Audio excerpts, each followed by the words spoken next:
Have you ever noticed that the loudest person in the room is rarely the smartest, that the ones who speak with absolute certainty often know the least? There's a strange alchemy at play in human nature, a paradox so profound it shapes careers, relationships, and entire societies. The less someone knows, the more invincible they feel. And here's the uncomfortable truth: it works. Let me take you somewhere most people refuse to go. Into the architecture of confidence itself, into the machinery that runs beneath our social world. Because what you're about to discover isn't just about other people. It's about you, about me, about the invisible forces that determine who rises and who falls, who leads and who follows. The ancient Greeks had a word for this dangerous ignorance paired with confidence: amathia. Not just stupidity, but a specific kind of blindness where you don't know what you don't know, and worse, you're convinced you know everything. We live in an age of instant expertise. Scroll through any comment section, any debate, any heated conversation, and you'll find armies of people speaking with the authority of prophets on subjects they discovered 5 minutes ago. Climate scientists with decades of research are contradicted by someone who watched a 10-minute video. Doctors are challenged by people whose medical knowledge comes from social media threads. And these challengers don't speak timidly.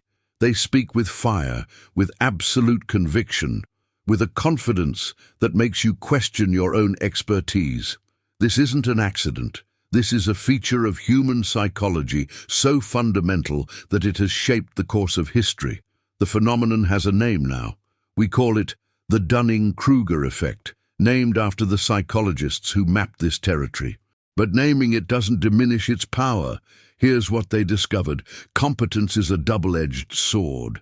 When you truly master something, you begin to see the ocean of what you don't know. You understand the complexity, the nuance, the exceptions to every rule. Real knowledge makes you cautious. Expertise breeds humility. But at the beginning of the learning curve, when you've just grasped the basics, something magical and terrible happens. You feel like a god. Those first few pieces of information create an illusion of complete understanding. It's like seeing the corner of a puzzle and believing you understand the entire picture. Think about the first time you learned to drive. Remember those first few weeks after you got your license?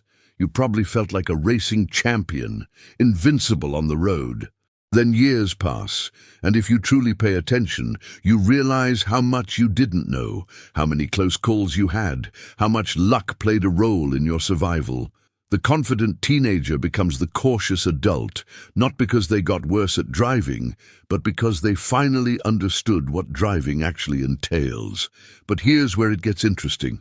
Most people never make that journey. They stay in the sweet spot of ignorant confidence their entire lives, and society rewards them for it.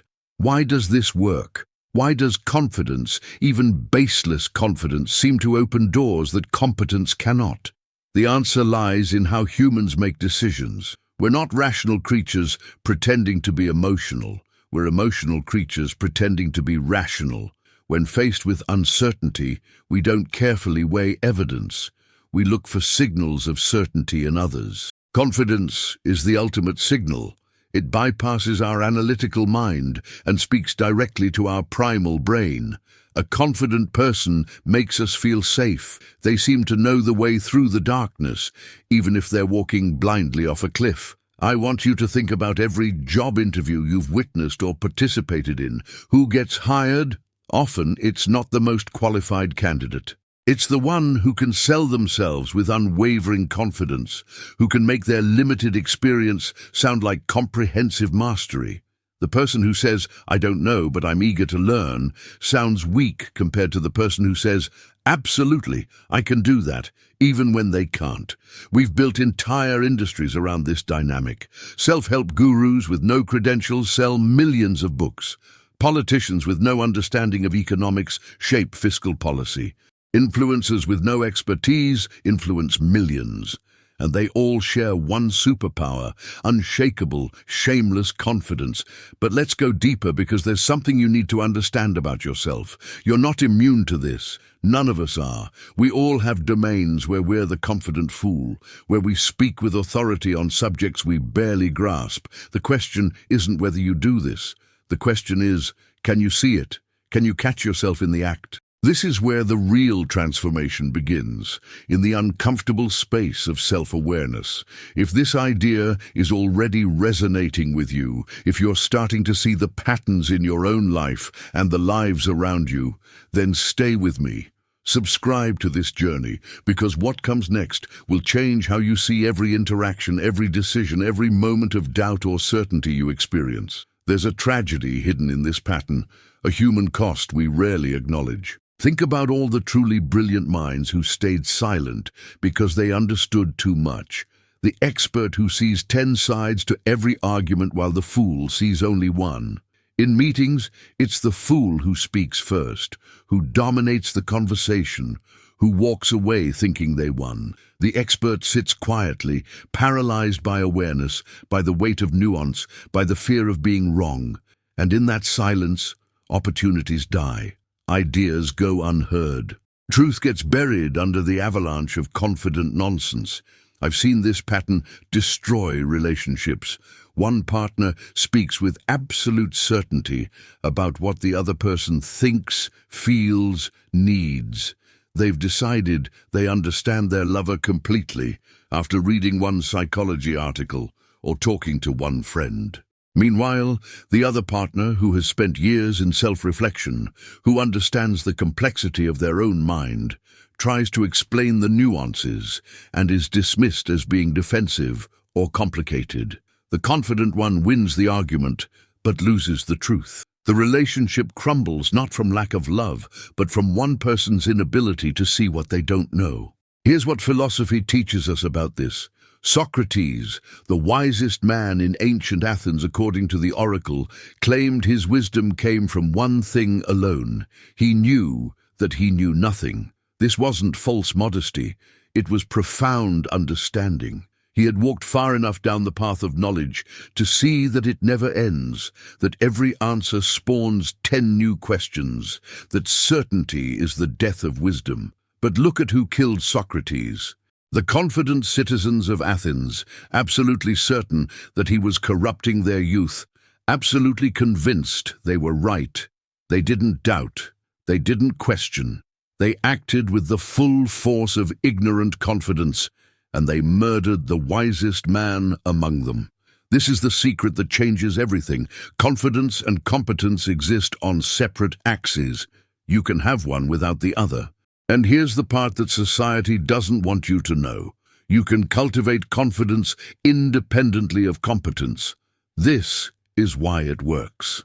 You don't need to be the best. You just need to act like you are. You don't need to know everything. You just need to eliminate visible doubt. The world responds to the performance of certainty, not to actual knowledge. But wait, before you run off to fake your way through life, let me show you the deeper game. There's a level beyond both the ignorant confident and the knowledgeable doubters. It's the place where true masters live. They've made the full journey. They started confident in their ignorance, became paralyzed by awareness of complexity, and then emerged on the other side with a different kind of confidence. Not the confidence of the fool who doesn't see the obstacles, but the confidence of the master who has seen all the obstacles and learned to dance with them. This is earned confidence, seasoned with humility, powerful because it's grounded in reality. Think of the best surgeon you've ever heard of. They don't hesitate in the operating room.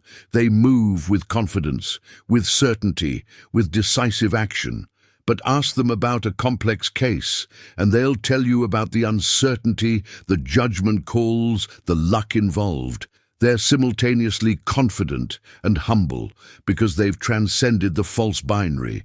They know their skills are real, but they also know that every body is different, that medicine is still more art than science in many ways, that nature always has surprises. This is the transformation I want for you. Not to become timid and doubtful, not to be paralyzed by awareness, but to build genuine confidence on the foundation of genuine knowledge, while maintaining the humility to know that foundation can always deepen. Start by catching yourself. When you feel that surge of certainty, that urge to declare absolute truth, pause. Ask yourself, what am I missing? Who might see this differently? What don't I know yet? This isn't weakness. This is strength. This is the beginning of wisdom. But here's the secret still deeper than that, the one that changes the game entirely.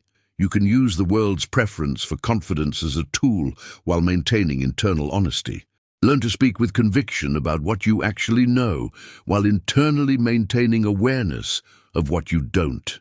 This isn't deception. This is strategy. The confident fool speaks with certainty about everything. The master speaks with certainty about their domain and honest curiosity about everything else. People respond to both, but only one builds lasting respect, real relationships, and genuine achievement. Here's the revelation that ties everything together. The reason stupid people are so confident is because they live in a simple world. A world with easy answers, clear villains, obvious solutions. The reason it works is because most people are terrified of complexity and desperately want someone to tell them everything will be okay. But you have a choice. You can play to the crowd's desire for simple certainty, or you can be the person who helps others embrace complexity. Both paths have power. The first path is easier and offers faster rewards. The second path is harder but offers something richer, truth, depth, and the respect of people who matter. The wise person knows their ignorance. The fool is ignorant of it. But the master transcends both by holding confidence and humility in the same hand, by speaking truth boldly while knowing truth is always provisional. This is your invitation. Not to become more doubtful, but to become more real. To build confidence on the bedrock of actual knowledge. To speak with power because you've earned the right, not because you're too ignorant to know better. So here's what I want you to take from this journey. The next time you encounter someone speaking with shocking confidence about something they barely understand, don't just judge them. See them as a mirror. Ask yourself where you're doing the same thing, and then make a different choice. Choose the harder path of genuine mastery. Choose to be confident enough to admit uncertainty. Choose to be strong enough to say, I don't know yet, but I'm learning. Because in a world drowning in false certainty, honest uncertainty is revolutionary. In a world worshipping confident idiots, humble mastery is the ultimate rebellion. If this message resonated with you, if you felt that uncomfortable recognition, that spark of transformation, then do something about it. Like this video so others can find it. Comment and tell me where you caught yourself being the confident fool.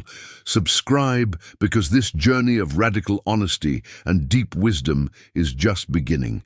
Share this with someone who needs to hear it, someone drowning in false certainty or paralyzed by real knowledge. Together, we can build a world that values truth over performance, substance over show, and earned confidence over ignorant bluster. The choice is yours. Make it count.